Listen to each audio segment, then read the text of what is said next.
दूसरी लहर की मार झेल रहे उत्तर प्रदेश के लिए अब धीरे धीरे ही सही लेकिन राहत भरी खबर आनी शुरू हो गई है। उत्तर प्रदेश में बीते 24 घंटों में कोरोना के 20,463 नए मामले सामने आए हैं, जबकि 29,358 कोरोना मरीज ठीक भी हुए हैं। यूपी में अब तक कोरोना के 2,16,057 एक्टिव केसेस हैं और बीते 24 घंटे की अगर आप बात करें तो पूरे प्रदेश में 2,33,705 कोरोना टेस्ट किए गए हैं। यूपी में अब तक कुल 4,34,04,184 कोरोना टेस्ट किया जा चुका है। इस टेस्टिंग के बीच ये जो आंकड़े हैं वो भी आपके सामने हैं, जहां अब लगातार गिरावट दर्ज की जा रही है। विगत 24 घंटों में संक्रमण के 20,463 नए मामले सामने आए हैं।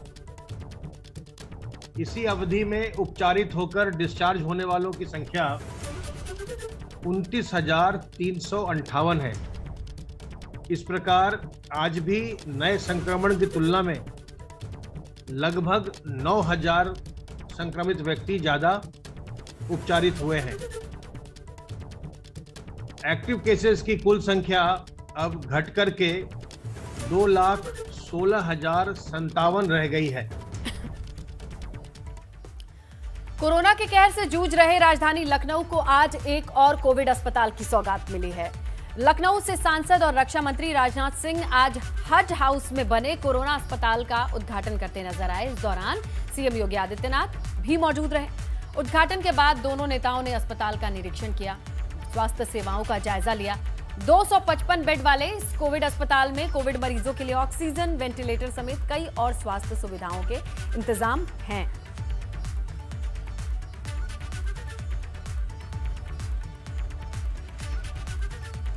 और उत्तर प्रदेश सरकार के सहयोग से यह 255 यह बेड्स का यह बनकर यह कोविड हॉस्पिटल यहाँ पर तैयार हुआ। इसके पहले हमारे मुख्यमंत्री उत्तर प्रदेश योगी आदित्यनाथ जी ने DRDO का जो लगभग 500 बेड का जो कोविड हॉस्पिटल बना है उसका भी उन्होंने लोकार्पण किया था। यहाँ पर जो लगभग 25 वेंटिलेटर्स और अप्रॉक्सीमेटली 100 के आसपास यहाँ पर HFNC यानी जो क्रिटिकल जो केसेस होंगे इनके ट्रीटमेंट की यहाँ पर बहुत ही अच्छी व्यवस्था की गई है। आज इसका निरीक्षण करने के लिए हम लोग आए थे। उत्तर प्रदेश सरकार के कामकाज की सराहना वर्ल्ड हेल्थ ऑर्गेनाइजेशन ने भी किया। यह कोई छोटी बात नहीं है। और मैं तो कहना चाहूँगा कि देश में जितनी भी राज्य सरकारें हैं, सभी राज्य सरकारें और हमारी केंद्र सरकार जितना हो सकता है इस चैलेंज को मीट आउट करने के लिए मैक्सिमम एफर्ट की जितनी भी आवश्यकता है वो उनके द्वारा किया जा रहा है। लेकिन मैं फिर से इस बात को दोहराना चाहूँगा कि जो करेगा उसी से कहीं ना कहीं कोई चूक हो सकती है, कमी रह सकती है, तो उसकी आलोचना नहीं की जानी चाहिए बल्कि उसको सुझाव दिए जाने चाहिए। आज 255 बेड का डेडिकेटेड कोविड हॉस्पिटल HAL की मदद से लखनऊ में फिर से प्रारंभ हो रहा है। इसके अलावा प्रदेश के अंदर प्रधानमंत्री केयर फंड से ऑक्सीजन प्लांट हर जनपद में स्थापित हो, एक कार्रवाई फर्स्ट वेव के समय से प्रारंभ हो चुकी थी। युद्ध स्तर पर वे प्लांट लग रहे हैं। सेकेंड वेव आने के बाद इसमें और तीव्रता आई है। उत्तर प्रदेश में कोरोना संक्रमण के नियंत्रण को लेकर यूपी सरकार की काम की एक बार विश्व स्वास्थ्य संगठन ने तारीफ की है। विश्व स्वास्थ्य संगठन ने अपनी वेबसाइट पर यूपी के गांवों में कोविड कंट्रोल के लिए किए जा रहे माइक्रो मैनेजमेंट की तारीफ की है। WHO ने यूपी के ग्रामीण इलाकों में कोरोना को रोकने के लिए चलाए जा रहे महाअभियान की चर्चा करते हुए अपनी रिपोर्ट में बताया है कि यूपी सरकार किस तरह से 75 जिलों के 97,941 गांवों में घर घर संपर्क कर कोरोना की जांच करने के साथ आइसोलेशन और मेडिकल किट उपलब्ध करा रही है।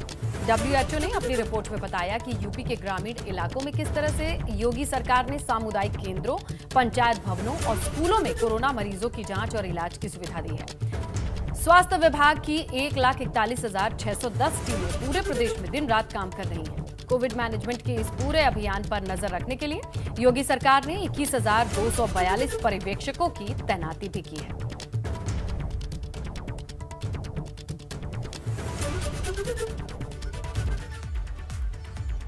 इसी बीच बड़ी खबर मिल रही है, कोरोना के चलते यूपी टेट की परीक्षाएं स्थगित हैं। परीक्षा नियामक प्राधिकरण ने यह प्रस्ताव भेजा था। अब प्रस्ताव को मंजूर करते हुए इन परीक्षाओं को स्थगित कर दिया गया। 18 मई से भरे जाने थे टीईटी परीक्षा के आवेदन और 25 जुलाई को यह टीईटी की परीक्षा प्रस्तावित थी। बाकी की जानकारी सहयोगी शैलेश से लेते हैं। शैलेश, ये बताइए कि इस प्रस्ताव को अब मंजूरी मिल गई है। जाहिर तौर पर जो परिस्थितियां हैं वो परीक्षा के मुफीद तो कहीं से कहीं तक नजर नहीं आती। बिल्कुल निश्चित रूप से देखिए, ये यूपी टीचर्स एलिजिबिलिटी टेस्ट यानी शिक्षक बनने के लिए जो सबसे पहली कह सकते हैं कदम जो है, जब कोई पढ़ाई कर लेता है फिर उसे सबसे पहली परीक्षा जो देनी होती है, अगर प्रदेश स्तर की बात करें तो यूपी टेट की होती है, अगर बेसिक के स्कूल में शिक्षक बनना है। और ये परीक्षा के लिए देखिए 2020 की परीक्षा है। इससे पहले 2020 में इस परीक्षा को कराया जाना था, तब भी कोरोना के चलते ये परीक्षा का आयोजन नहीं हो पाया।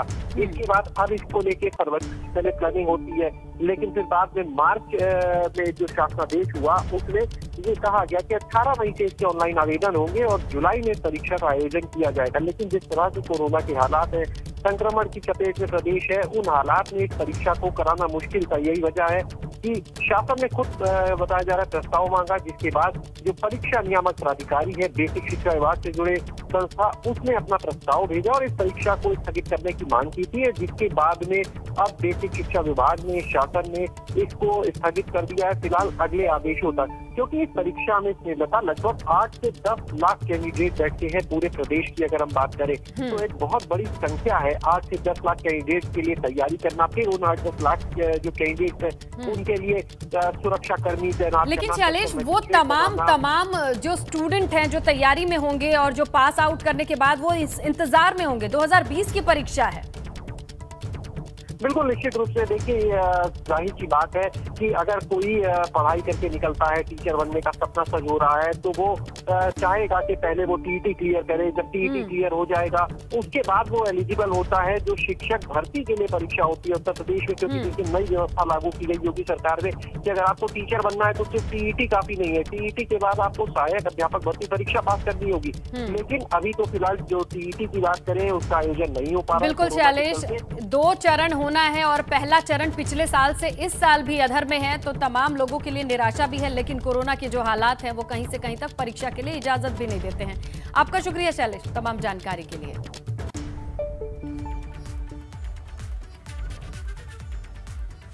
तो इस महामारी में जहां एक तरफ लोगों की जान तक चली जा रही है, तो दूसरी तरफ इस आपदा में कुछ लोग अपनी जेबों को भरने से चूक नहीं रहे। एक ऐसा ही मामला गोरखपुर से सामने आया है। निजी नर्सिंग होम के 2 कर्मचारियों को रेमडेसिविर इंजेक्शन की कालाबाजारी करते रंगे हाथों पकड़ा गया है। दोनों कर्मचारी 1299 रुपए के इंजेक्शन को 18,000 रुपए में बेच रहे थे। लेकिन 2 कालाबाजारियों को ड्रग विभाग की टीम ने रंगे हाथों गिरफ्तार कर लिया है। तो मुखबिर से सूचना मिली थी कि एक व्यक्ति है जो रेमडेसिविर इंजेक्शन की ब्लैक मार्केटिंग कर रहा है और वो एक इंजेक्शन के 18,000 रुपये मांग रहा है और उसकी ऑडियो रिकॉर्डिंग भी हमको उन्होंने फॉरवर्ड किया था। तो उसी के बेसिस पे हमने उनको बोला था कि आप उससे मतलब तय करके और वो जहाँ पे बुलाता है वहाँ पे आइए। तो उन्होंने कहा था कि हम धर्मशाला पे उसने बुलाया है और 4 बजे के करीब बुलाया है। वाराणसी में आयकर विभाग की टीम ने एक निजी अस्पताल पर छापेमारी की कार्रवाई की। जिस अस्पताल पर छापा मारा गया वो वाराणसी के शिवपुर इलाके में है, जिसके खिलाफ मरीजों से अवैध उगाही की शिकायतें मिल रही थी। इन्हीं शिकायतों के बाद आयकर विभाग की एक टीम अचानक अस्पताल में आ गई। मौके पर दस्तावेजों की जांच पड़ताल की गई। हमारा जो सर्कुलर है फेयर प्राइस का 18,000 रुपये पर डे, हम लोग उसकी चेकिंग करने आए थे। रूटीन कार्रवाई है लेकिन दोबारा है, पहले भी इनके यहाँ हो चुका है, आज फिर से हुआ। क्या कोई शिकायत वगैरह भी प्राप्त हुई थी क्या सर डिपार्टमेंट को? हाँ, एक शिकायत थी, उसका हम लोगों ने रिकॉर्ड एविडेंस ले लिया है और बाकी सब रूटीन है। कोरोना संक्रमण से निपटने के लिए एक तरफ योगी सरकार के काम की तारीफ हो रही है, तो दूसरी तरफ कुछ जिलों में प्रशासन की लापरवाही की वजह से स्वास्थ्य सेवाएं सवालों के घेरे में है।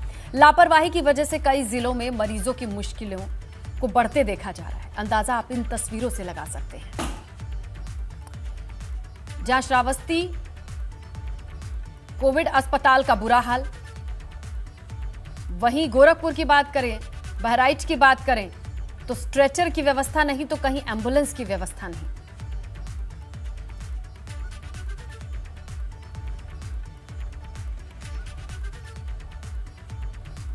वहीं श्रावस्ती के L2 कोविड अस्पताल की तस्वीरें आपको झकझोर कर रख देंगी, जहां अव्यवस्थाओं और गंदगी का बोलबाला है। अब यह है कि अस्पताल में ना सिर्फ कूड़े का ढेर है, बल्कि इसी ढेर में ही बेड सड़ रहे हैं। ये कोविड अस्पताल भंगहा है, जहां व्यवस्थाओं का अंदाजा इन तस्वीरों से लगा लीजिए। हर कोई साफ सफाई, एक्स्ट्रा सैनिटाइजेशन, तमाम चीजों की बात कर रहा है। कोविड अस्पताल ही ऐसे अगर गंदगी का अंबार हो तो बीमार के साथ आने वाले तीमारदार भी कहां ठीक रह सकते हैं।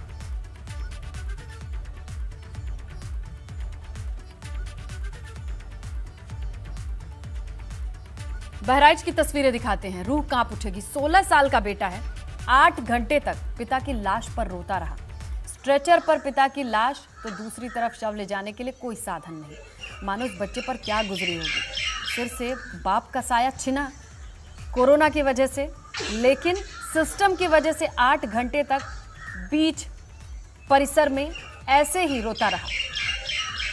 एम्बुलेंस से लेकर आया था ये अस्पताल तक, लेकिन जिस एम्बुलेंस से ये बच्चा आया उसमें ऑक्सीजन नहीं थी और रास्ते में ही पिता ने दम तोड़ दिया।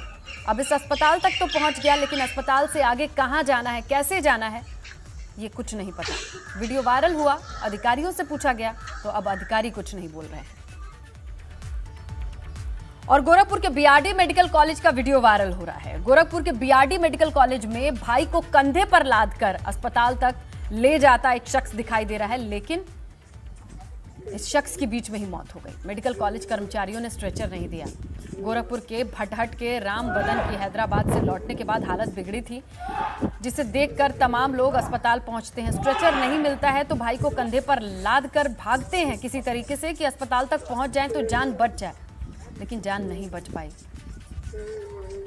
और यही वो अस्पताल है जहां की व्यवस्थाएं अधिकारी सब बढ़िया बताते हैं। गाजीपुर में भी मानो स्वास्थ्य सेवाएं राम भरोसे चल रही हैं, क्योंकि यहां कोविड टेस्ट कराने वाले कर्मचारियों के बीच में ही दहशत है। उन्हें टेस्टिंग के लिए मास्क, ग्लव्स अभी तक नहीं मिले हैं। अब कई कर्मचारी भी संक्रमित हो चुके हैं। इसका खुलासा तब हुआ जब डीएम ने गांव-गांव टेस्टिंग करने वाली टीम के साथ बैठक की, जिसके बाद डीएम ने सीएमओ को अच्छे मास्क और 50,000 किट की व्यवस्था करने के निर्देश दिए हैं। अभी हमने कल निजी एम्बुलेंसेस की जो किराए की दरें होंगी उसको जनपद में निर्धारित कर दी हैं, और मैं लोगों से अपील करता हूं कि वो जो निर्धारित दर है जनपद में वही दर दें, और यदि कोई निजी एम्बुलेंस वाला, उसका संचालक या उसका मालिक या उसका ड्राइवर अधिक दर मांगता है तो सूचित करें, हम उसके खिलाफ कार्रवाई करें। देखा होगा जिला अस्पताल में हमारा 200 LPM का एक ऑक्सीजन प्लांट पहले से स्थापित था, बट संचालित नहीं था। उसको हम फंक्शनल करने पे लगे हुए हैं। टेक्निकल टीम हमारी काम कर रही है। मुझे उम्मीद है कि कल तक वो फंक्शनल हो जाएगा।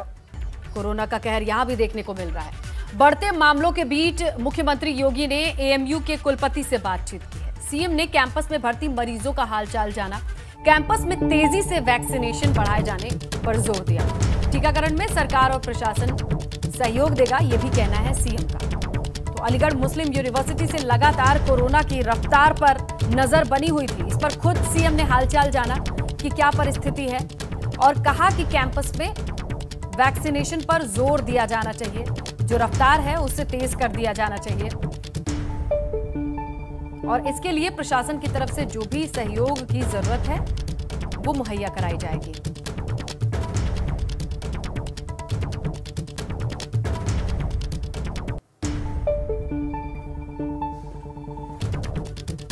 चलिए ज्यादा जानकारी सहयोगी शैलेश से लेते हैं। शैलेश, ये बताइए कि लगातार केसेस को लेकर ये चिंता का विषय बना हुआ था, इस पर अब खुद सीएम को संज्ञान लेना पड़ा।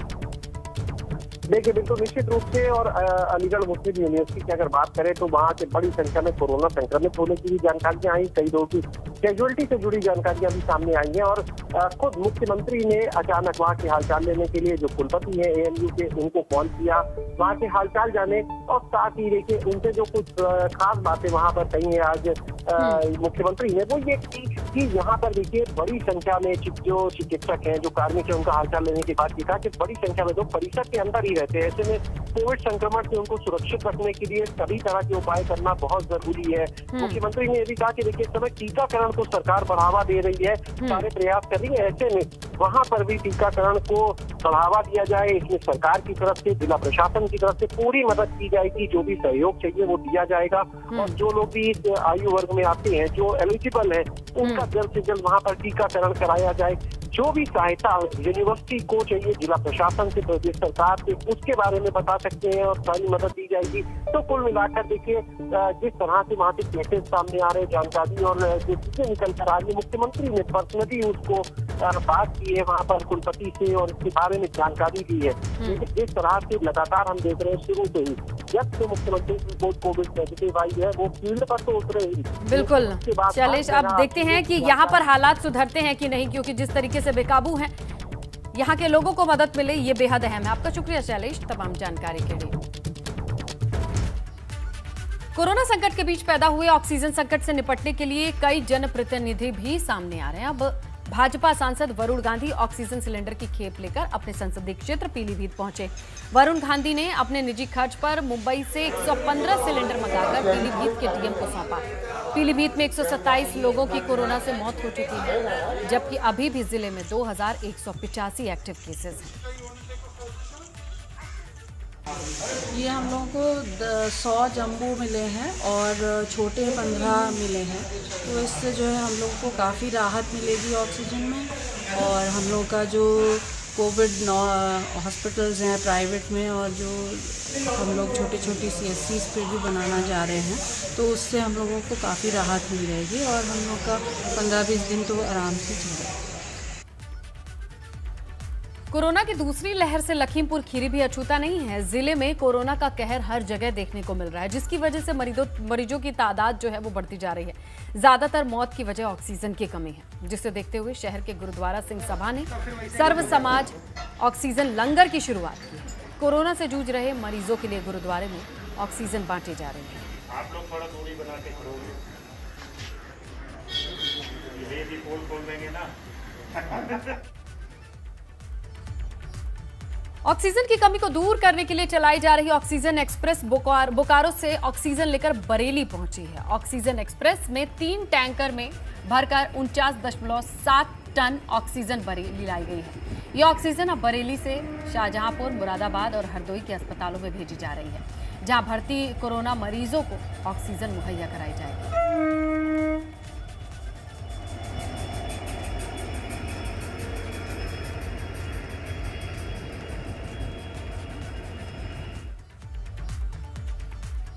कोरोना संकट के बीच आज से यूपी के कई जिलों में शराब की दुकानें खोल दी गई हैं। वाराणसी, गाजियाबाद, नोएडा समेत प्रदेश की कई जिलों में शराब की दुकानें खुली। हालांकि दावा यह किया गया था कि कोविड गाइडलाइंस का पालन किया जाएगा, तभी शराब की बिक्री होगी। लेकिन गाजियाबाद में इन दिनों जो तस्वीर आई है वो आपके सामने। भारी भीड़ उमड़ पड़ी। कोविड के खतरे को लोग ताक पर रखते नजर आए।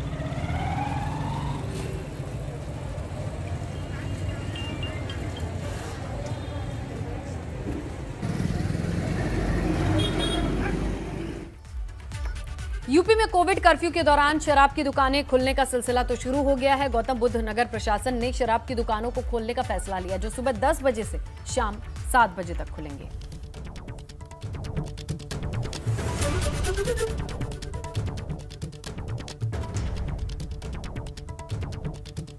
नोएडा में आज सुबह 10 बजे से सभी वाइन शॉप खुल गए हैं और दुकानों के बाहर लंबी कतारें देखने को मिल रही हैं। इस वक्त हम नोएडा के सेक्टर 58 थाना क्षेत्र के एक वाइन शॉप के बाहर मौजूद है, जहां आप देख सकते हैं कि शराब खरीदने वालों की लाइन लगी हुई है। लोग लेकर के यहां से जा रहे हैं।